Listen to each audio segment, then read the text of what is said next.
Hi, welcome back to my channel. My name is Melissa Bandridge, also known as Vandy's Closet. I'm Poshmark, Mercari, and eBay. Today, I'm going to go over why I'm niching down and what categories I'm niching down to. So if that sounds good, stay tuned. And if you're new here, consider subscribing. I do a weekly live on Wednesdays at 5 p.m. Pacific time or 8 p.m. Eastern time. And I often do what sold videos and haul videos, sometimes haul videos. It's been weird, pandemic life, whatever. Anyway, so consider subscribing and hitting the bell so you get all the notifications for when I go live or whatnot. And please like this video. Stay tuned.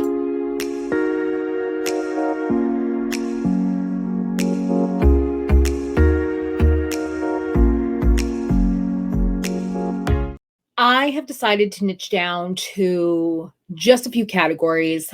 I'm niching down to jeans, anything denim really, men's and women. I have discovered that I don't want to sell everything, and not everything sells well for me either. I wanted to get rid of stuff that I'm not doing well with. So I'm going to do graphic tees. I like graphic tees. For one, I like them. I enjoy them. So I wear them myself, but also a lot of other people like graphic tees. And I'm going to I don't wear belts, but I like belts. I like leather belts. I think they're cool looking. And belts do well. They can do really well. I like to find the ones that are a bit funky, that look a little different, not the plain ones. I don't pick up the plain ones because some interesting factors about them, like they're studded. Recently, I sold a studded Lucky Brand men's belt on Mercari for $25.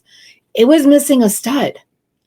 The guy bought it, loved it. Even if it's missing a stud, I don't even know if it was the right brand. I just think maybe it was the style itself that sold that belt. I picked that belt up for $2. So it was totally worth my money and time. Belts are easy to list. They're easy to photograph. Jeans for me, easy to list, easy to photograph. And it's funny because I ran across a spreadsheet I had back then. I think it was like 3 years ago. Back then, I picked up primarily jeans. And then I also sold a lot of jeans. And I was looking at this spreadsheet going, you know what? My sell-through rate was actually pretty good when I was selling mostly jeans. I've been listening to a couple other people's like podcasts and stuff like that. And they've been talking about if you want to make more money, niche down. Don't go as broad as humanly possible. Because it sounds counterintuitive, right? If people think, if I want to make more money, then I need to spread out even further. But no, because you end up becoming a jack of all trades and master of none. And I kind of want to master a category. So I probably am spreading out too far for that as well, but I'm going to try. I'm going to pick up primarily denim and graphic tees. Now, I was only going to do graphic tees, but then I thought about it. I also need to do graphic sweatshirts because graphic sweatshirts also sell well. Like there's been a few times I found a couple, like a Beetlejuice one, it sold for $50 because, Beetlejuice has a cult following. I love Beetlejuice. A lot of people do. Then I found one, it was a craft that also sold for like $50. It was a couple years ago now, or a year ago now, a couple years ago. Time feels like it's both very, very fast and very slow.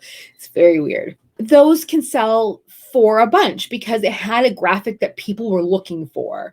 And both of these, I think they sold at Hot Topic originally for like $25. So I got way more because they're not being produced anymore. I got way more than they sold originally because they were sought after, supply and demand and all that.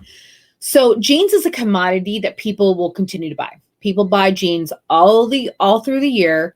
And then I thought that will actually work out for me at some point, having so many jeans, because I have a lot of jeans downstairs that actually need to rework. So I either need to figure out how to patch them or figure out how to fix the pulling or turn them into skirts. I have a lot of ideas about that. And not just regular like jean skirts necessarily. I think I'm going to add some fabric, kind of give it that Free People kind of boho vibe to it, but I'm not sure. So I'm still working on that in my head, and I haven't completely got set up for that. I have a sewing machine and all that.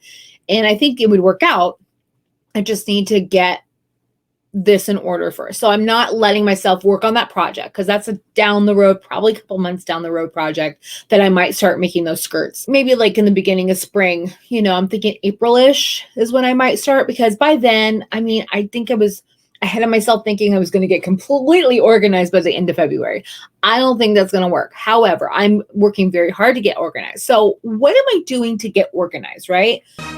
So I'm getting rid of everything that I don't intend to sell. I went through eBay and Poshmark and Mercari and got rid of everything that I don't intend to sell in the future. Well, I first started going through my unlisted inventory to put them in boxes or whatnot, put them in a box that needs to be listed, and then I discovered I have too much that's listed. I have too many items already in the listed side of my basement to put more unlisted stuff there. I decided I had to go and take some of my listed items and take them off. So I've been doing one of 4 things. A reseller mystery box. It's not really mysterious. I'm putting the brands, the size, and if there's any issues with the garment. Cleared off a table downstairs so I could have my mystery boxes. And they've been going really well. I've made 45 boxes and I've sold majority of them. So I have like 13 left right now. And I keep making more and I have far more.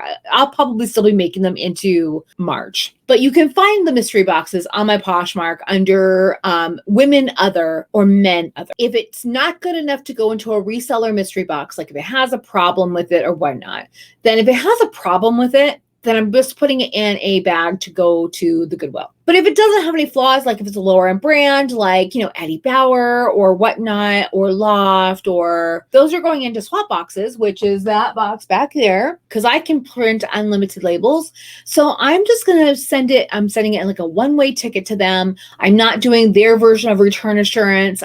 You do have to pay $11 and I think 20 cents per label. I print my own on my Dymo. And so I ship them off through UPS. I've shipped them, I think 7 boxes now. Now, those are going to hit for a few months. I'm like, they're going to get there. Like they get there actually relatively quick. And most of the time I've been going to Texas. First box went to Chicago, I think. And then another one went to North Carolina.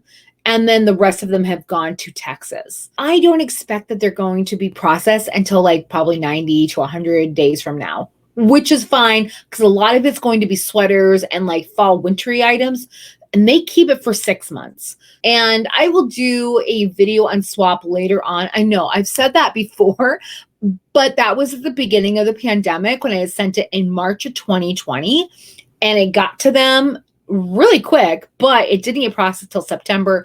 I didn't make my first sale until October. And then like October 1st was my first sale on swap. And I didn't actually get to have more labels until the beginning of this year. Now I've been sending them a bunch of boxes because it'll accumulate, it'll process all at once. Whatever I'm sending to them, if it doesn't sell, they keep. I'm just going to let it age out of their system and call it this video that I'm going to make about swap probably won't happen for like 6 to 9 more months. Before the 4th box would be me. Jeans, a graphic tee, graphic sweatshirt, or belt, and some limited sweaters and some limited jackets. So it really depends. Like if I find a Nepal, handmade in Nepal sweater, I will pick those up. So I'm going to be very picky on the other categories I pick up. My goal is to do 25 listings per day on eBay. Now it's 700 new listings a month. I have the premier store, so I can do 1,000 listings. And if I go over that, I'll pay 10 cents per item for insertion fee. Say that 3 times fast. So, and I have a VA that I have for 1 hour, Monday through Friday. And what she does is because I will create the ones in eBay. eBay is a more complicated one. So I create those listings. And then what she'll do, she'll come into Vendu and she will cross list to Mercari and Poshmark for me. So, she takes care of that Monday through Friday. Since Mercari and Poshmark, maybe Mercari needs you to do 7 days a week, but I don't care. Poshmark doesn't care. So yeah, you need to list often, but honestly, you don't need to list every single day for Poshmark to work for you because you can share, do other things. I use a bot. I'm very transparent about that. And if you are interested in trying Poshmark VA, which is the bot I use, there will be a link in the description below. Please try it out. And if you want to know more about Poshmark VA, I'll link the video here Or is it here? It's here. Watch my video I made about Posh VA. It is a fantastic program. I love it. And interestingly enough, now it technically is probably still against their terms of service. However, Poshmark's brand new terms of service that they put out, I think last month, removed the word robot. They softened the language about using bots. I feel like they're going to look beyond that a bit, because they would be cutting off their nose to spite their face at this point. More and more people are signing up for things like that. I get questions about it in my DMs on Instagram all the time. And I see who signs up and uses my link for Posh VA. I don't see your address. I just see like the first letter and a bunch of stars, and then at G and then a bunch of stars, and then .C and then 2 stars. So that's all I see. I don't know who was signing up, but I see people signing up, if that makes any sense. So that's all I get to see. It's very private, so I don't know who it is. And my conversion rate is actually really high. Is it 75%? I think it was when I worked it out. Somewhere between 70 and 75% conversion rate. So of the people who have tried the 2-week, because they give you 2 weeks for free, of the people who have tried it for 2 weeks, 70 to 75% of them are converting to a paid customer. So that's great because I get a kickback for it. So thank you for anyone who has used my link. And if you use Vandy's Closet as your code, for the first month, you get 20% off, which is fantastic for you. So, and if you sign up for the whole year, then you also get 20% off your whole year. So you end up paying $200 instead of $2,500. Oh my God, $200 instead of $250. It does a lot, way more than a lot of other bots do. And I have been the most happy with this one. So check it out. That's where I'm at.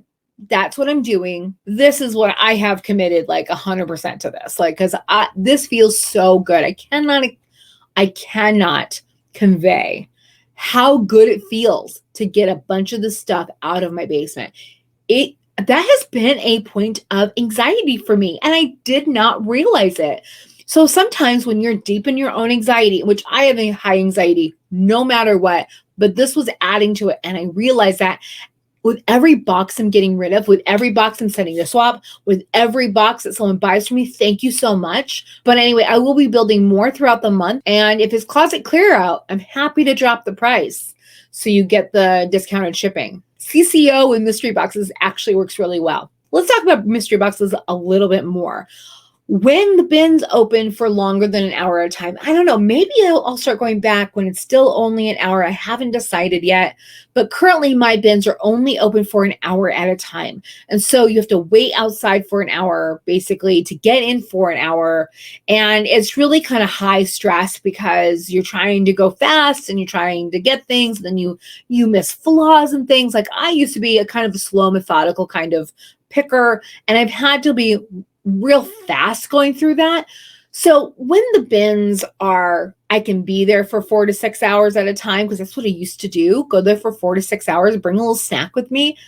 Then I will be picking up more than just my niche, because I will be putting either stuff, sending it to swap. And by then I'm hoping to have more data around swap, whether or not I'm going to continue to do that. And I also did send it back to the Real, which that was like within a week ago. So it has not processed, or they got it about a week ago. Anyway, I don't expect that to process anytime soon. So that will be at some later date that I will talk about what I sent to the Real and how much I made. And depending on how that goes, I did send them a Christian Dior men's suit. So I was really excited about. Hopefully they accept it, because it was in good repair and I got it for $3. I got that suit for $3 because they didn't open one side of it. They opened one side and they saw, there was a tag from like a dry cleaner that said the wrong maker on it. It's because it was tailored by blah, blah, blah. But when you open the other side, it was Christian Dior. So I was like, all right, cool. And so we'll see how that does. Maybe that'll make me some money. Maybe not. Maybe they'll send it back to me. I don't even know if it's real. So I'm hoping they know it's real, and we'll see. Yeah. So have you ever niched down? Have you thought about niching down? And if you have, what's holding you back? Are you scared about not finding enough inventory? Like, that's been the biggest question I've been getting from people. Well, are you sure you can get enough inventory? Yes. Between jeans or everything denim, and I mean denim shorts and stuff like that too, denim skirts I'm still picking up. People do love those. And graphic tees and belts, I'm not going to run out of anything. So it's a couple different categories, but it's a much smaller category base. Like, some people just do shoes and they do just fine. A lot of people don't pick up jeans. There are people that just don't like to do jeans because they don't know enough about them or whatnot. So I will eventually be doing some videos about jeans, about the different styles and the different fits or whatever, and kind of go over what is what and why. I mean, I need to learn some of this too, but it'll be a learning experience for all of us. Let me know what your thoughts about niching down. If you would like to join me on one of my Wednesday lives at 5 p.m. Pacific, then let me know if you want to talk about niching down. So I think I might start throwing out topics and say, hey, who wants to be on this specific date live with me talking about this topic? I've been thinking about that, about just going over that topic and, see if that goes well on Instagram. We'll find out. Anyway, thank you so much for watching. Please do not forget to subscribe, hit the bell, give me a like, and give me a comment. That really helps the algorithm. And if you got any value or enjoyment out of this video at all, please do those things, because it does help me grow on YouTube, and I really appreciate it. Thank you so much for watching this.